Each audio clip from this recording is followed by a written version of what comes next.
when we, as we have mentioned a couple of times, have seen a single rider breakaway and now a 6-rider breakaway as well. What's the update on that, guys? Well, the 6 riders, I think we've nailed them all down, Scott. We've got Jacques Landry of Canada in there. He's got the blue jersey on there at the front at the moment. Jakob Peel and Soren Pedersen of the Denmark Accept Card team. Roy Nickman is certainly here. The Italian Gabriella Dalla Valle is in the group, and a little bit of a query whether we can see Kirk Willett there, and I don't think we can at the moment, David, so we may need a new name in that breakaway.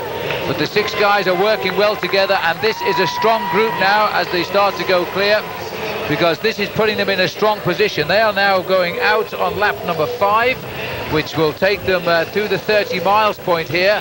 The main field, this is probably the biggest gap we've had so far. And you can really see by this shot of the main field as they come through at the end of this lap that they are not so keen, although someone now is trying to accelerate away. Everyone is full across the road. So this is the first time really that the main pack has fairly much slowed down and let a group coalesce and go off the front. But right away we have a response and some activity there from looks like the Oil Me squad trying to get things going. But really just looked like a sprint across the line. Maybe that rider not knowing that that group was out there. I find that hard to believe. Well, there's a lot of concentration in that field right now as they head out toward Cadwallader Park again.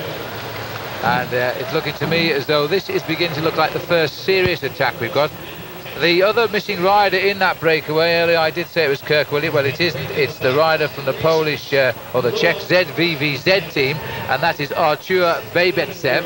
He's the rider that has done one of the big moves. He's got across to that 6-man breakaway. Interesting though that Accept Card, they've taken this race so seriously, they've now put 2 men in that breakaway, Davis.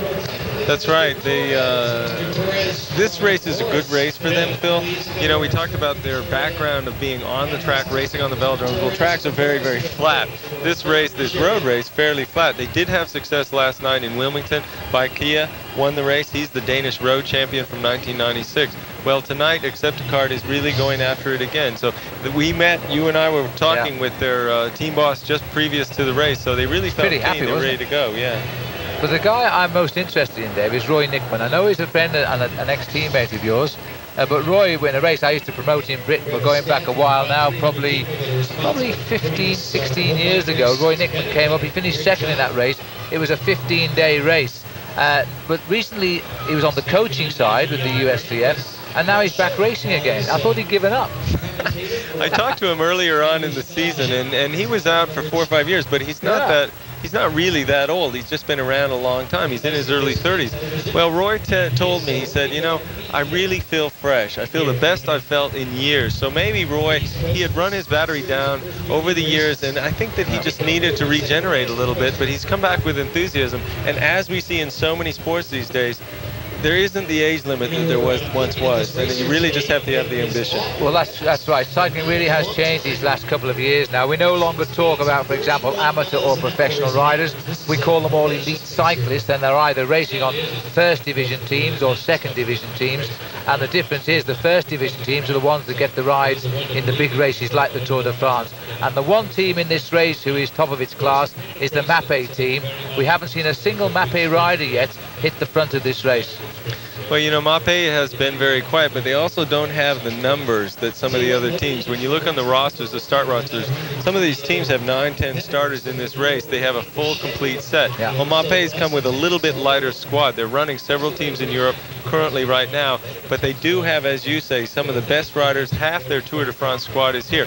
So if the race stays close, there's no big group that goes too far away. They can afford to wait. And the other thing is they've got a lot of stars on that team. They don't have a lot of workers. So you're not going to see a guy like Tom Steels or Jan Sparata going to the front trying to bring back a break. They're going to just hope that things come together as they did last year and came together well for Jay Sweet and his win, that they come together at the end. And then Mapei we will see. But they're going to wait till the last bit of the race to really get into it. Well, at the moment they're in the park. They'll be back into our vision very, very shortly. We'll take the opportunity to have a break, and then we'll come right back with all of the action here in the First Union Classic. A break of 6 is away. Will they stay away? I was out in a test drive with a fellow named Bob Bruton. I certainly didn't go out to test all the safety features of the Saturn. All of a sudden, out of nowhere, another car pulled right in front of us. I hit full force. We totaled the car. I got creamed. Hear a crash like that, you think someone's going to be hurt. Somebody may be hurt. The Vendettis were following us a couple of cars behind on another test drive. I saw the hood of that car crunch up. It was really neat to look at. There was so little damage to the rest of the Saturn. I think that's the way it's designed. I was so impressed that nobody was hurt. I bought the very car that we were test driving. 3 days later, I went back and bought one. It was a pretty neat crash. Sunoco. Brighter, cleaner, faster, friendlier. These days at Sunoco, you'll find a better choice of gas, a quicker way to pay, and a warmer atmosphere than ever before. We've been working to make your Sunoco station work faster, smarter, and better for you. Because the quicker you stop, the sooner you can get going again. Sunoco, just ahead. You can't wipe out somebody's love. That's taking away his soul and who he is. Take a look inside there again. I don't know where it could be. I don't know. Oh! Unless you licked a toad, which I don't think you'd lick a toad, would you? I won't be licking any toads. No, I don't believe it. Why is it a black life and a white life? Why isn't it just life? And that we can... It's a little like your own life. Family Talk with Mary Amoroso. Weekdays at 5:30, only on CN8, the Comcast network. Worried about traffic tie-ups on your way to work? Well, don't worry. Tune into New Jersey 101.5 FM radio. We've got traffic reports every 15 minutes around the clock. And how about the weather? Rain or shine, we've got the forecast. Tune into New Jersey 101.5 weather reports every 10 minutes, every hour, every day. And watch the New Jersey 101.5 morning show, weekdays from 6 to 10 a.m. right here on CN8, the Comcast network. If you're thinking about satellite TV, here's something you need to know. Unlike cable TV, with satellite TV, you are responsible for service and installation. Installation alone can cost several $100s. And if there's ever a problem, then what? Who's going to fix it? On the other hand, Comcast has been providing guaranteed quality service for years. And we're right here in your hometown. You might want to think about it. If you're considering satellite TV, you might want to think twice. Comcast, everything you connect with. And welcome back to our coverage here. It's a live program here, the First Union Classic, and this is a race over 90 miles. The riders are now out on their fourth lap, which means they're around about 33 miles. We have a slight problem with our first camera at the moment. We're putting it right. We'll bring you the pictures very, very shortly. But Davis Finney alongside me here, Davis. Jacek Mikiewicz, who finished second last year.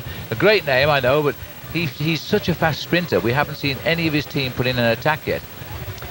Well, you know, they've got this good new Polish compilation team, and it's really the first time we've really seen a real Polish team. Now, Mikiewicz is a great sprinter, but he, like the Mapei riders, the Tom Steeles we talked about, they really need to just wait. They just need to hang in there and wait and see what happens. Also, they're new to this kind of racing. They're not used to it. They're not one of the dominant teams either in America or in Europe, so they're kind of in a new no man's land situation. But great story, this Mraz team from Poland, which Eddie Borisevich, sort of the patriarch for the American cycling from the '84 games where we run so many medals, he has really put together this Polish program. And in fact, I saw him in the hotel last night. He goes, geez, the ambassador from Poland is down here. So he was kind of sweating things out a little bit. And the Prime Minister's wife is here. We understand the Polish Prime Minister will be here himself down in Philadelphia for the big day out on Sunday. Actually, we're talking about Josef Mikiewicz of Poland, but one man that everybody talks about here in America right now is Lance Armstrong. The man who's made this tremendous comeback from testicular cancer. Well, we had a chat with him earlier today. This is what he had to say. Thanks, guys. Visiting now with Lance Armstrong. And Lance, you and I were talking a couple of moments ago. This is the first time around for you on this track. When you start talking in terms of the course as it's laid out, how do you get a feel for something like that coming in the first time? Well, you really don't. You just have to wait to the race. I mean, I could go ride the course now, I guess, but I would probably just wait to the first lap, and that'll be my first glimpse of it. But you have a course that's flatter and faster. It's not so critical to preview it. When you get into that first lap around, you're getting a feel for how things are. How long will it be before you're comfortable knowing where everything basically is? One lap in? Yeah, I know. I mean, it'll take several laps, but I guess at the same time, you even probably never totally comfortable with it if it's the first time you've ridden it. When you start talking about where we are right now, and you and I are talking just before the race begins, what kind of preparation, physical, mental, is going on with you right now, aside from the fact that you're standing there talking to me? Well, typical stuff. I mean, we get ready. We get our food that we need for the day. We get our water we need. Make sure the bike is ready to go. We, as a team, we're not so focused on today when the big objective is Sunday. But today we need to stay out of trouble. We need to avoid the crashes and rest up and gear up for Sunday. A lot of people have talked about how your story is the story of the year in a lot of respects, and a real emotional time for you has gone by. Talk a little bit about that. Certainly it's been emotional when it's been a roller coaster, but I couldn't have scripted things any better. The treatment was so far successful, and everything looks to be positive. I feel wonderful. I feel as strong as I did before. And I'm just trying to ease my way back into it and not try and rush into it, which would be a mistake. Have you found there's been a tremendous amount of support from well-wishers? Oh, yeah. It's, you know, having done this for 4 or 5 or 6 years as a pro and been to all these cities and done races like this, you gain support over the years, but the difference now is tremendous and it makes me feel great. It helps a lot, and when I was sick, of course, I received these wishes in the mail or emails or calls or whatever, and to see the people in person now, it means a lot. Thanks very much. Good luck. Thanks. Back to you guys.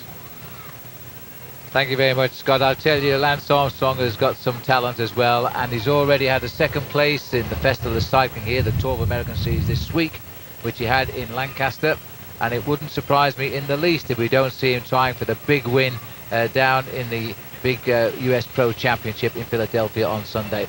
But the race itself is shaping up. We haven't seen Lance appear in this section of the event yet. He's still in that big peloton, which is a French word for the big pack. There are 6 riders clear, Davis, and we've just timed them through behind us here as they're still on lap number 5 rather now. 50 seconds. Is it possible they're going to go somewhere? It's the first time we've ever seen a group actually get a good space, and it's a good working group. You know, we have 6 riders in there. We talked about that. Now, these 6 are all strong riders. They work very, very well together. And it's up to them to just maintain a good circuit going strongly throughout the day.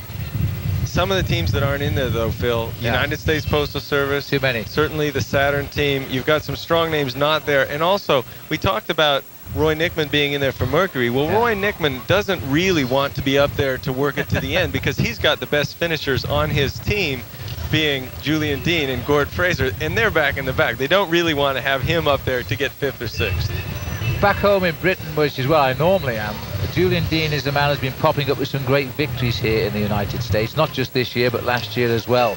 And he's not American, is he? He's a New Zealander. No, Julian Dean is a terrific story. He has been racing over here for a number of years, always been on little teams, but he has a terrific finish, great sprint. Well, he's finally gotten on a strong program. He's gotten with a team that he really gels with, he really likes, he feels good about, and his legs have just shown themselves to be diamonds. I mean, the guy is so fast. In fact, I've seen him with Gord Fraser, who's not slow at all. Well, sometimes he just waits for Gord Fraser to catch up to him at the line if Gord Fraser needs to win the race. So these riders really riding well together and working well in tandem, and Mercury just being able to gel perfectly, which has been good for the team.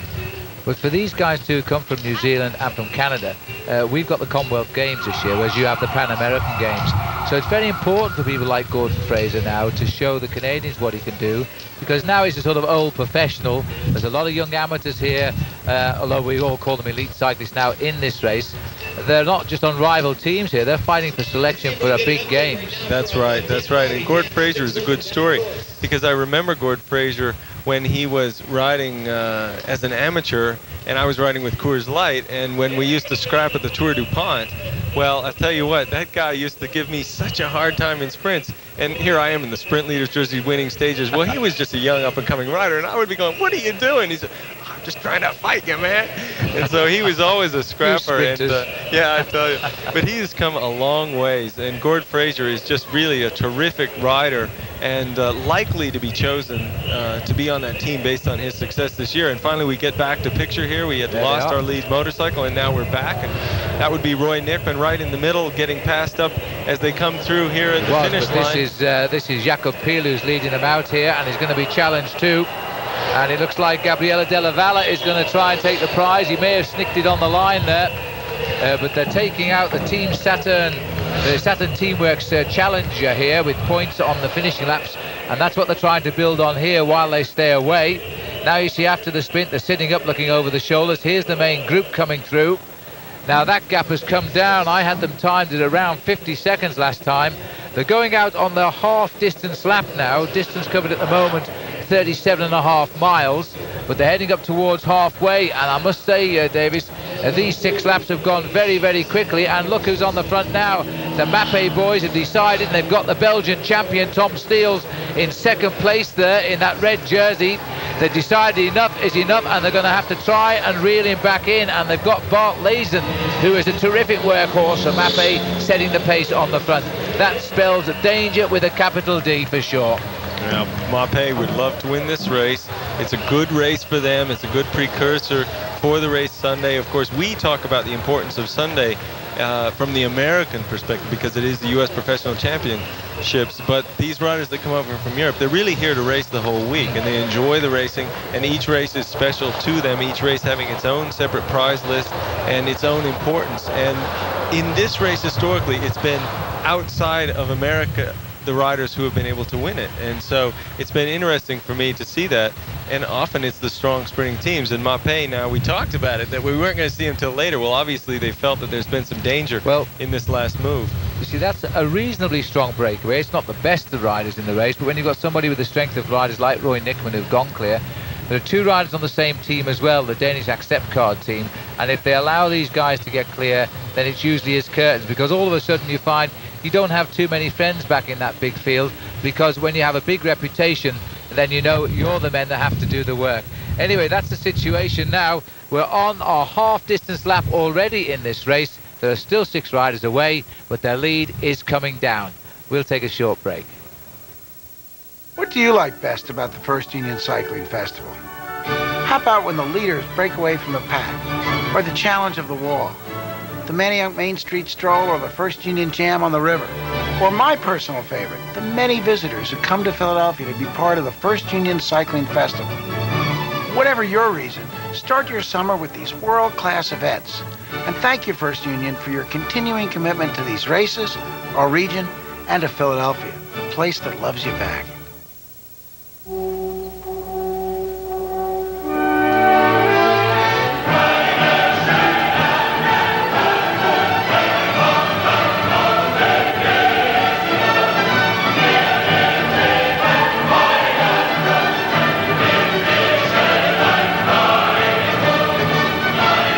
Orchestrate your own masterpiece. Weeknights at 5 o'clock on Let's Cook with Paul Dillon. Only on CN8, the Comcast network. What's Scholastic Sports Weekly? Well, it's not just a highlight show. Instead, it's more about high school boys and girls who have made sports a part of their lives. We talk to the coaches, the athletes, and the teams. We profile the kids on the field and in the classroom. And we're not just about football and basketball. We're fencing, track and field, lacrosse, even bowling. So what's Scholastic Sports Weekly? We're the real story of your kids and sports. Scholastic Sports Weekly on CN8, the Comcast network. Saturday nights keep getting funny. God bless Bill Clinton. With the Comcast Comedy Spotlight, join Wendy Liebman. Artist formerly known as Princess. For a night of hot young comics. I'm Tiger Woods. Plus an evening at the Improv with David Spade and Jerry Seinfeld. Look, babe, you'll never do better than this. The Comedy Spotlight, another Comcast original. June 6th at 8 Eastern, 7 Central. When the boys of summer take the field, it's more than just about the game. It's about the thrill of catching a foul ball and dreaming of hitting a home run. CN8 is dedicated to bringing the dream home to you with Trenton Thunder Baseball. You'll see the smiles in the stands from the inspiration on the field. Join us all summer from Waterfront Park as we bring you the excitement of dreams fulfilled.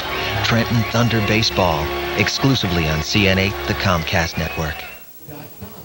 Want to know the latest about CN8? Show topics and schedules, news and notes, what games are on, recipes, bios, and much, much more. Visit our new and improved website, www.cn8.com.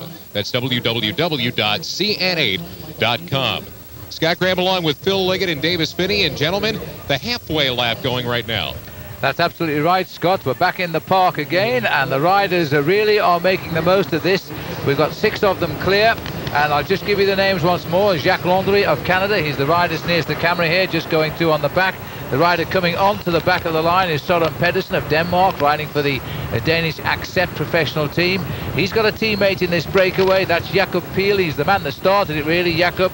And they are supported by Roy Nickman of the Mercury team, the Italian mobile Veta rider Gabriele Dalla Valle, and Artur Bajbatsev from the Czech Republic. He rides for the ZVV or the ZVVZ team. I better speak American, hadn't I, David? Sorry. Can't say Zed here. No one knows what you're talking about. Roy Nickman sitting on the back there for the Mercury team. Now, Roy, as we said earlier, is not so keen on seeing this rake, a little bit of breakup there, seeing this breakaway stay away to the end, because we've talked about how strong his teammates are with Julian Dean and Gord Fraser. But he is actively taking part in going up the line, pulling through at the front. So it's not, I'm not sure how much effort he's putting into it, but he is going all the way through and seeing that this group works well together. And it is working very, very well together as they exit Cadwallader Park. Well, let's watch them come round. I'm delighted to say we're back with the live pictures here now. A little bit of a gremlin jumped into our motorcycle camera, but we've cured the problem. It is a great technical feat to bring live pictures of cycle racing, because the cameras are moving, the helicopters keep the balance of our pictures overhead of the riders, and the trees very often spoil our direct line of microwave, as we call it.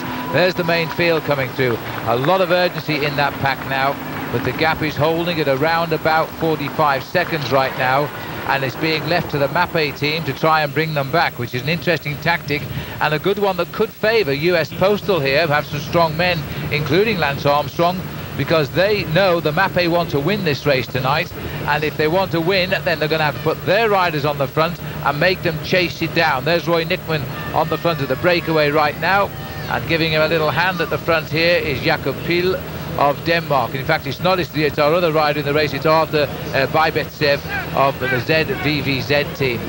Now, it was a member of the ZVVZ team last year who won this race, but then it was Jay Sweet, who was part of the Australian setup, who also had a partnership deal with the ZVVZ team.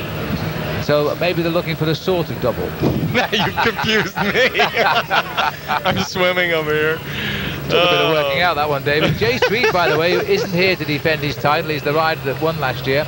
He's just refound his form. He had 2 great wins in Great Britain last week, but he's hoping that his team is going to be called up into the Tour de France, and he's waiting for good news on that. He hopes. He rides now for a French team, and they're hoping for the selection. They're not automatically selected for the Tour de France. But here's the breakaway. The rider with the black stripe down the side of his jersey is the mobile veteran Italian rider Gabriele Dalla Valle. They've got a good team here. On their team too is Valerio Tebaldi, a rider who's won 2 stages in the Tour de France. He'll be certainly the veteran team captain, and the young man in the lead here now, Gabriele, has probably been told to get up and join this breakaway, because you never know what happens. And you know, thinking of breakaways in American bicycle races, it so often happens the early move succeeds.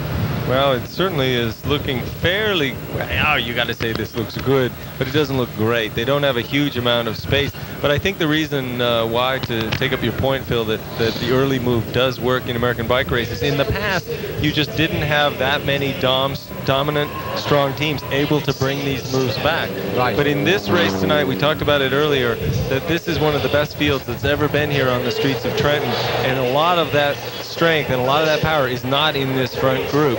So this is a very good move as they come through the backside here. We'll be able to get a time split check. Roy Nickman there pulling off of the lead. This is a good move, but we already have seen that the Mapei team is concerned enough to put their forces towards the front. Now, I've got to think, Phil, that the reason that Roy Nickman is trying to motivate this group to stay up there is he likes the fact that Mapei is using up some of its energy, because that means the Mercury team doesn't have to. And here is the main field coming through now. And there is the Mapei team at the front of the pack, and the gap is coming down quite dramatically now. We've got 4, 5 Mapei riders at the front now, and I've got the time down from 50 seconds last lap to 30 seconds this time. So the big professionals are trying to reel them in here, knowing they have the strength in depth because they are the #1 world team, Mapei. They are a superb team. The riders basically coming from Italy and Belgium, with a sprinkling of riders from other countries like the Czech Republic, Jan Zverada. Zverada is here, and a demon finisher.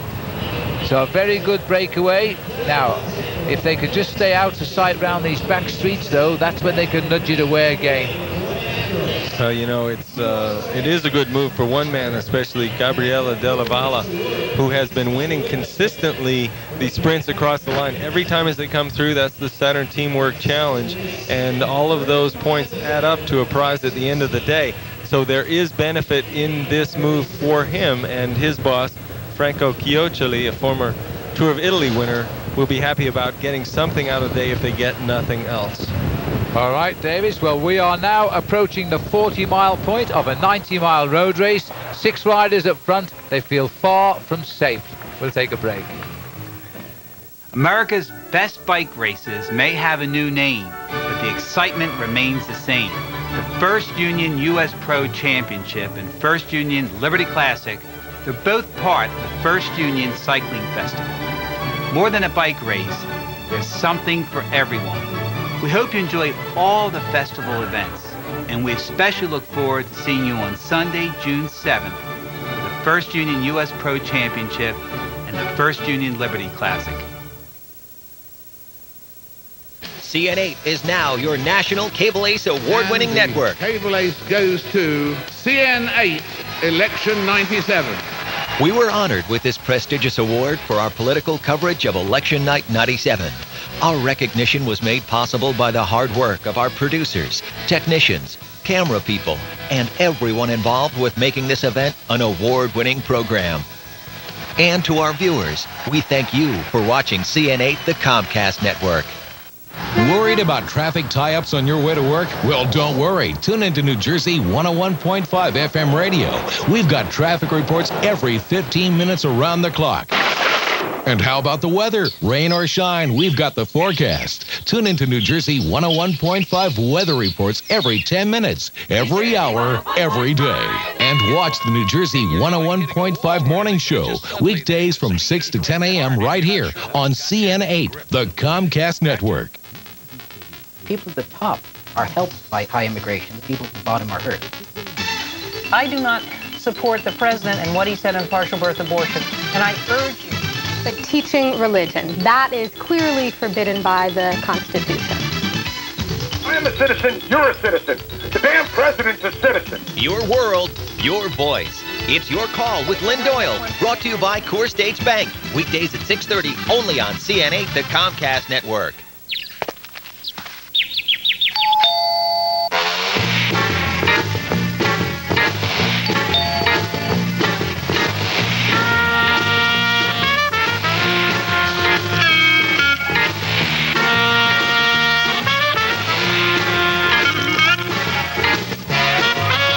Watch Chef Jeff Parker for great food, cookware, and recipes from the country's best food festivals on QVC's Local Flavors Tour all year long. And welcome back to our coverage of the First Union Classic here in Trenton, New Jersey. We're bringing you live coverage. There we have the race time elapsed so far, 1 hour 25 minutes. The riders are just about to come back into State Street, and there they are to complete lap number 6, and that will put them at mileage covered 45 miles to go. 45. That makes it about halfway, Davis. I think half of 90 is 45. Roy Nickman pulling off the front now. We should see a little bit of a sprint here. Dalla Santa, the Italian rider looking to gain points here, and he's been fighting it out a little bit with the accept card riders, but D'Alessandro's not even getting too much of a challenge here as he rolls through and takes it. Very easy, and he beats off line there, rider number 81, I think it was. So it looks as though I may have given you a wrong rider there, because that is Taye Brachia who is in the breakaway, and so that I gave you his teammate Jakob Peel. 81-84 must look a bit similar, but that takes on a different look there, Davis, because Taye Brachia is the rider who won yesterday and is in the breakaway again today. Well, he's got his work cut out for him as the main group goes through. They are just 20 seconds back, so in one lap they have reduced this lead, which at the best point was 50 seconds. Now it's down to 20 seconds.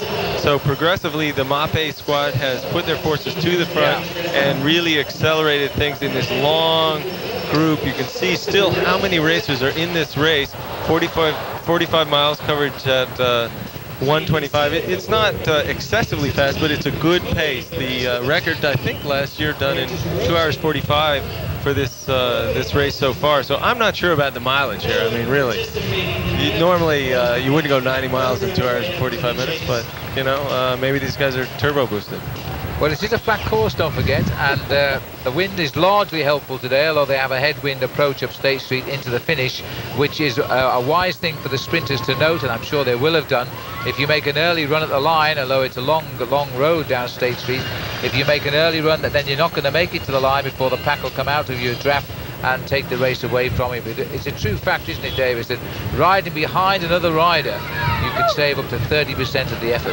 Yeah, that's right. It's much, much easier on a flat course, especially to just ride along easily and not be working that hard. And the guy in front of you can just be plowing on. You can see this break has split up now, and half of it has sat up. They're looking over their shoulders. They're waiting to get back into the shelter of that big group. But the accept card does not accept it, I think. You're right. They are going off the front. And this is what trying to happened break last it time. up. When the 15 guys were caught, an accept card rider went away again. Now half the breakaway has surrendered here to the Mapei boys. They've taken one look, and also the opportunity there, the third guy down the line, to have a drink. But they've continued to chase because they know they haven't got them all. There's the other three, though, and I think it's about time. Roy Nickman's one of the last ones in the centre there. The accept card rider on the front is Brachia. And I think the other rider down the back there looks as though it might well be Artur Babetsev of the ZWVZ team. And now it's all together. Now they've all come back together here. 46 miles covered, and they've got just 44 miles left to race to the finish. And it's all together, and as they say in football, I guess everything to play for. But the damage was done by the Mapei team, and the Mapei boys have used a lot of energy because it took them something like 15 miles of solid effort there. Yeah, and you wonder if they're going to just sit up there and ride at the front with a steady tempo for the rest of the day or not. You kind of set yourself up for problems when you start your chase so early. They didn't want that group of 6 to get too much of a lead, so they got all of their forces on the front and they just started riding hard, and they're continuing to stay on the front now. Of course, they don't have as much incentive. They can slow it down just a little bit, but you got to be wondering, why would they sit now at the front for the rest of the race? And should they? But if they don't, surely right away we'll see some more aggression, some more attacks, and they are the ones who are in the defensive mode, so they may just have to stay on the front and ride all the way at the front to the end of the race. Well, it's a very solid group, and now they've found no volunteers here as we go into Cadwallader Park again, where they go in both directions here. That's why we've got the barriers and the cones, witches' hats, and Mapei, well, that was a tough chase. Nobody's really interested now in relieving them from the post at the front of the race. Once again, we're back into quite a compact bunch here. A lot of riders will not have been hurt by that chase down because they didn't contribute to it, and they lost nothing in the way of energy. But back at the front now, it looks as though the Mercury boys are hunting again here, Davis, no? I'm not sure if that's Mercury or not. It looks a blue and white. Hard to say who that is, but we do have one rider attacking the squad of Mapei as they go through the hill and past the feed zone in the park. So no one wanting to wait around. Now this is something you wouldn't usually see in Europe. When you see a strong team at the front that's all pulling, as Mapei was, you wouldn't normally see somebody go and attack them like this. But this being America, these guys will, you know, take a shot at it, and so we will find out who this rider is when we get the opportunity to get a number. Well, our cameras aren't allowed to go up to these riders, of course, because of the drafting situation. They'll be in trouble with the race referees, but when they get the chance to go alongside and not protect him from the wind, that is what our camera bikes will do. And I have to say, this rider doesn't readily jump out at me, but he's got himself a partner here at the front now, and two are always better than one if they can